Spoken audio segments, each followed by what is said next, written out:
আজকের পাঠ বালিকার স্বামী সেবা। শ্রীরামকৃষ্ণ যে সারদা দেবীকে অনেক গয়না গড়িয়ে দিয়েছিলেন তার অন্য কারণও ছিল।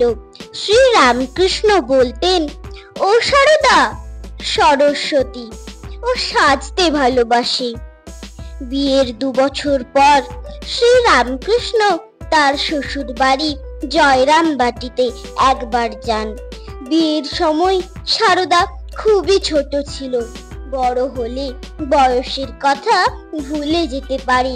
এবারে শ্রীরামকৃষ্ণের জয়রামবাটি আসাকে বিয়ে মনে করতে পারে।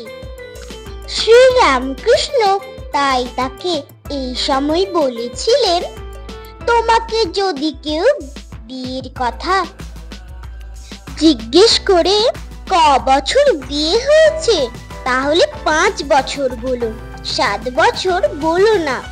এই সময় শ্রীরামকৃষ্ণের ভাগ্নে হৃদয় কোথা থেকে একরাশ পদ্ম ফুল জোগাড় করে এনে সারদার পায়ে অঞ্জলি দিয়েছিলেন। সারদাকে কেউ শিখিয়ে দেয়নি, তবু শ্রীরামকৃষ্ণ আসার পর সে জল দিয়ে তার পা ধুয়ে দিয়েছিল, পাখা নিয়ে তাকে হাওয়া করেছিল।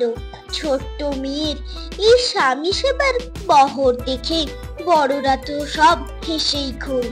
সেবার শ্রীরামকৃষ্ণ সঙ্গে সারদা কামার পুকুরে এসেছিল।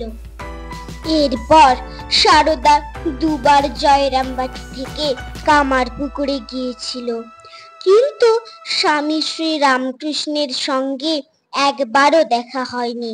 শ্রীরামকৃষ্ণ তখন ভগবানকে নানা রূপে দেখার জন্য সব ভুলে দক্ষিণেশ্বর কালীবাড়িতে নানা রকম সাধনায় ডুবেছিলেন। হিন্দুদের বৈষ্ণব মতের, শাক্ত মতের যত রকম সাধনা আছে সব করেছিলেন। সন্ন্যাসী হয়ে অদ্বৈত মতের সাধনাও, এমনকি মুসলমান মত সাধনাও করেছিলেন।